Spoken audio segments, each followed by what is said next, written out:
If Colorado had a version of hell, these towns would be the VIP section. Forget the mountain views and ski resorts. We're diving into the places that make you question if Google Maps accidentally sent you to the wrong dimension. These towns aren't just bad. They're the kind of places where welcome to Colorado feels more like a threat than a greeting. From crime that makes you sleep with one eye open to economies that gave up faster than your New Year's resolutions. We're covering them all. So if you're thinking of moving to the Centennial State, you might want to double-check your destination. Because today, we're counting down the top 10 worst towns to live in Colorado. You're in the right place. Click that subscribe button as we move to number 10. Number 10, Sterling, Colorado. Sterling, the town where ambition comes to take a permanent vacation. This place looks like it was built entirely out of beige, paint, and disappointment. If boredom were a city, it'd have Sterling's zip code. You drive in and immediately start questioning your life choices, like, did I really need to take that wrong turn off I-76? Or is this purgatory with better parking? Sterling tries so hard to feel alive, but the biggest event of the year is probably when a new gas station opens. The nightlife? Yeah, that's just the street lights flickering. You know a place is struggling when even the tumbleweeds look tired. And let's talk about the weather. Windy enough to steal your hat, your lunch, and maybe your will to live. The locals are tough, though. You have to be when your entertainment options are watch paint dry or count the potholes. The economy's basically a build-your-own-opportunity situation, meaning there aren't any. Most folks here treat Walmart like it's Times Square. You'll see people strolling through the aisles just to remember what light bulbs and optimism look like. Sterling is one of those towns that proves not all parts of Colorado are blessed with mountain magic. Some got stuck with whatever this is. Number 9, Montrose, Colorado. Welcome to Montrose, the town that looks like it was built entirely out of broken promises and expired dreams. You know that feeling when you open a bag of chips and it's 90% air? That's Montrose in city form. People move here thinking they're getting small-town charm, but what they actually get is small-town depression with a side of tumbleweed therapy. Montrose is the kind of place where time stands still, mostly because nothing ever happens. You could take a nap in 2004 and wake up today, and the same 3 people would still be arguing about who stole the Welcome to Montrose sign. And honestly, that sign is probably the most exciting thing in town. They'll tell you Montrose has beautiful scenery, which is true if you're facing away from the town. Turn your head the other way, and suddenly it looks like civilization forgot to finish the download. The economy? Imagine someone pressed pause on prosperity back in 1987 and never hit play again. Nightlife? Please. The only thing glowing here after 9 p.m. are the gas station lights and the tears of people who thought they were moving to Aspen's budget cousin. You can actually feel hope evaporate at the city limits.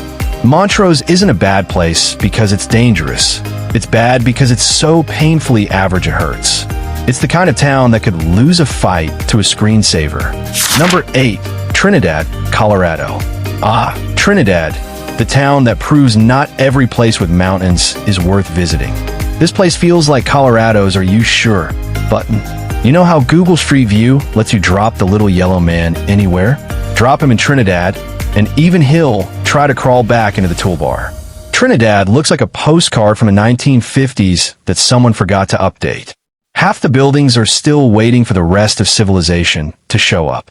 The locals will tell you it's a hidden gem, but that's just a polite way of saying no one's bothered to look for it. The economy? Picture this. You open a lemonade stand in the desert in winter. That's Trinidad's business scene. There's local charm. Sure, if your idea of charm involves boarded-up shops and a main street so quiet you can hear your own regrets echo. And don't let the word historic fool you. In Trinidad, that just means we haven't fixed it yet. The roads are so rough your car's suspension might file for workers' comp. Try driving downtown, and you'll start naming potholes like they're old friends. Yes, Gerald, still deeper than my student debt. Trinidad is the kind of place where your GPS apologizes when it realizes where it's sending you. It's not even dangerous. It's just sad. Like a town that peaked during the invention of dial-up internet and never recovered. In short, Trinidad isn't a destination. It's It's a dare. Number 7, Commerce City, Colorado. Commerce City. The name alone is false advertising. There's barely any commerce, and calling it a city feels like a scam. This place smells like disappointment, and also literal fumes because it's basically built next to an oil refinery. The only thing thriving here is your cough. If you've ever wanted to experience asthma as a lifestyle, welcome home. You know how every state has that one area that looks like it's still buffering? That's Commerce City. You drive through and think, oh cool, they're still building it. But no, that's just what it's supposed to look like. The skyline is basically power lines, warehouses, and sadness. It's like SimCity crashed mid-update, and no one ever rebooted it. Locals brag that it's close to Denver, which is like saying you're almost rich because you live near a bank. If your best selling point is we're near somewhere better, you've already lost. The nightlife? If by nightlife you mean raccoons chasing trash bags under a flickering streetlight, sure, it's lit. Literally.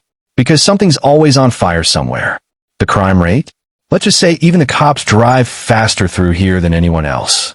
Commerce City is the kind of place where you double-check your door locks, then triple-check your life choices. You could install 10 security cameras and still end up on someone else's caught lacking compilation.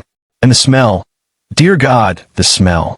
If you've ever wanted to know what it feels like to live inside a mechanic's armpit, Commerce City's your chance. You can actually taste the pollution.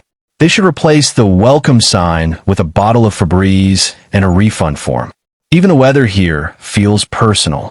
It's either so dry your lips apply for workers' comp or windy enough to make your trash can a tourist attraction.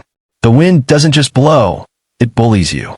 You'll step outside and get slapped by air that smells like melted tires and regret. And don't get me wrong, people here are tough. You kind of have to be when your air quality rating looks like a nicotine addiction. Living in Commerce City builds character. Mostly lung damage, but also character. It's the only place where the sunsets look beautiful because of air pollution filters. If misery had a factory, this would be its headquarters. Commerce City is that one cousin who insists they've changed, but still shows up to the family reunion jobless and smelling like smoke. Everyone claps for their progress, but deep down, same old Commerce City.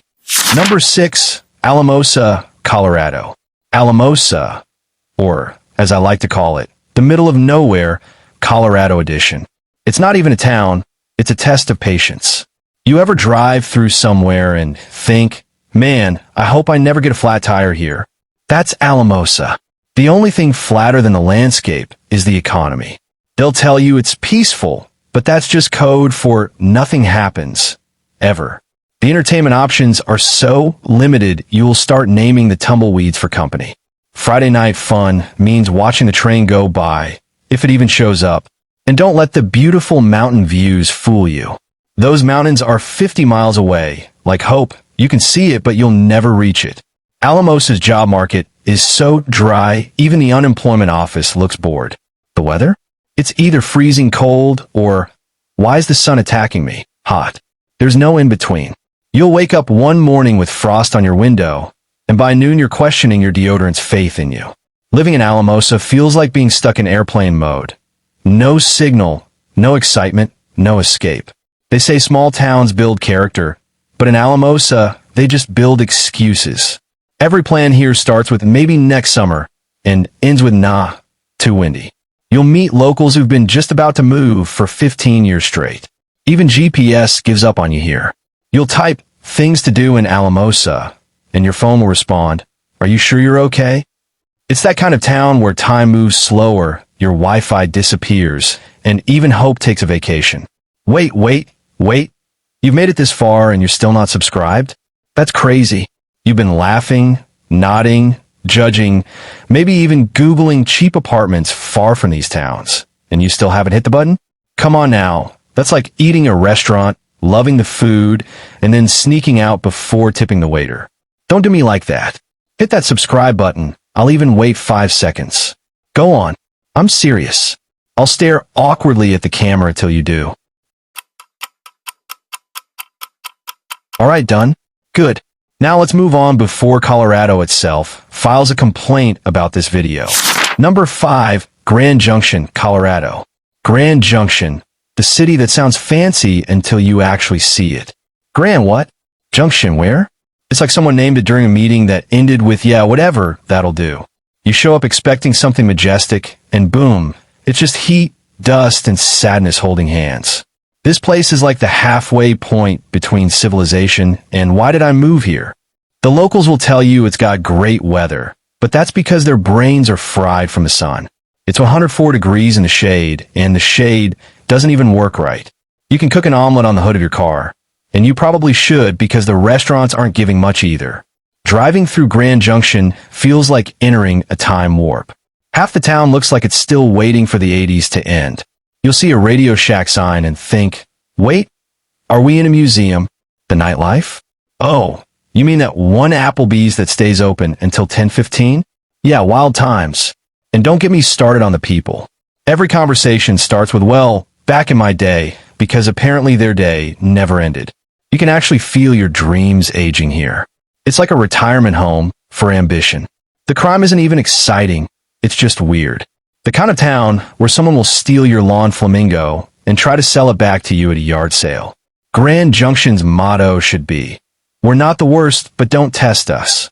If Colorado had an off-brand version of Las Vegas with no lights, no fun, and no reason to exist, congratulations, you found Grand Junction. Number 4. Aurora, Colorado. Aurora, Denver's chaotic little sibling who refuses to move out of the basement. This city tries so hard to act classy, but deep down, it's that one cousin who swears they've changed right before getting kicked out of Applebee's again. You'd think living next to Denver would rub off some cool points, right? Nope. Aurora is like being invited to a mansion party, only to realize you're stuck in the garage with the weird uncles. The city motto should honestly be, close enough to Denver, but not close enough to matter. Aurora's got this wild mix of people. You'll see a Tesla, a busted minivan, and a horse all waiting at the same stoplight. The traffic alone will have you questioning your spiritual beliefs. You could leave home on Monday and still be late for work on Wednesday. And the crime? Let's just say your car alarm isn't security, it's background music. People here lock their doors, windows, and sometimes themselves just to feel safe. Even your GPS sounds nervous when giving directions. In 300 feet, good luck. Nightlife? Oh, it's lit. If you count Walmart parking lots and questionable gas station burritos. Aurora After Dark is like a survival game where the prize is making a home without a new dent in your bumper. Aurora is that town that swears it's up and coming, but nobody ever says when. It's like living inside a never-ending renovation show, except the host quit years ago. Number 3. Sheridan, Colorado. Sheridan. Oh boy. This town feels like someone built half a city, then just gave up halfway through. You drive in and immediately start asking, wait, this is it. Sheridan is so small, if you blink twice, congratulations, you just drove through it. They call it a suburb of Denver, but honestly, it's more like Denver's forgotten storage room. There's nothing sub or herb about it. It's just there, quiet, confused, and somehow always under construction for a road no one's using. The crime rate? Way too high for a place that doesn't even have enough people to form a decent football team. You'll see one police car and 3 crimes happening at once. It's that kind of math. Nightlife? Yeah, right. The most happening spot in Sheridan is probably the parking lot at Dollar Tree. Friday night fun means standing outside and watching traffic pass by on its way to somewhere better. Even the GPS gives up when you type Sheridan. It's like, did you mean Denver? Please say Denver. The economy's flat, the energy's gone, and the vibe? It's giving witness protection program. If Colorado were a high school, Sheridan would be that one kid who's always absent, but somehow still manages to get detention. And here's the thing. Sheridan isn't terrible. It's just tragically forgettable. It's like the background character of Colorado. You don't notice it until the credits roll. Blink, and you'll miss it. Stay, and you'll start wishing you had. Number 2, Federal Heights, Colorado. Federal Heights. The names sound powerful, right? Like it should have skyscrapers, business suits, maybe even a fancy skyline. Nope. It's more like Federal Lows. This place is where ambition goes to stretch out on a lawn chair and never get back up. You know a town's in trouble when the roller coasters at the water park are the most stable structures in the area. That's right. The main attraction here is literally a water park. And not even a good one. You'll leave with more regrets than tan lines. Federal Heights is tiny, but somehow manages to pack in every kind of chaos. The roads look like someone paved them using a blindfold and a dream. The traffic lights? Just decorations at this point. You stop when your instincts tell you to. And the crime? Oh, it's creative here. You'll hear stories that sound made up, like someone stole my mailbox twice. Even the dogs look like they've seen too much. The neighborhood watch needs therapy, not binoculars. The nightlife? Imagine dim streetlights flickering while a guy sells used tires out of pickup. That's the vibe. You're not going out, you're surviving. If Denver had a bad day and decided to clone itself with a broken printer, you'd get Federal Heights.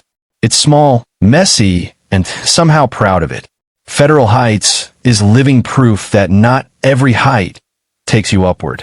Number 1. Pueblo, Colorado. Ah, Pueblo, the grand champion of bad decisions. The heavy weight of why did I move here? The city's so infamous that even Colorado Springs uses it as a threat.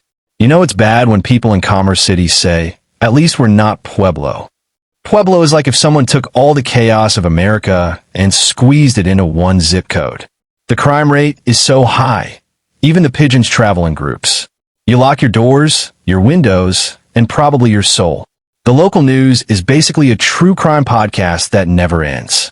They call it the Steel City, but the only thing getting forged here is hope. Half the town looks like it was built in the 70s and hasn't been touched since. The other half looks like it lost a bet with gravity. You walk downtown and it feels like the buildings are whispering, turn back now. And don't be fooled by anyone saying it's not that bad. Those people are lying or trying to sell their house. The economy's hanging on by a thread, and that thread is probably rusted. Even the streetlights flicker like they're trying to quit. Nightlife? Yeah, if you count the sound of sirens and raccoons wrestling over pizza box. The energy here is haunted, not by ghosts, but by people's past choices. Pueblo isn't just Colorado's worst town, it's a lifestyle warning. If regret were a city, this would be the capital. Hold up. You laughed at least twice, didn't you? Don't lie. If you did, you officially owe the Urban Lens a subscribe. It's the law now. Go ahead, click that icon on your screen right now, before I call out your hometown next week.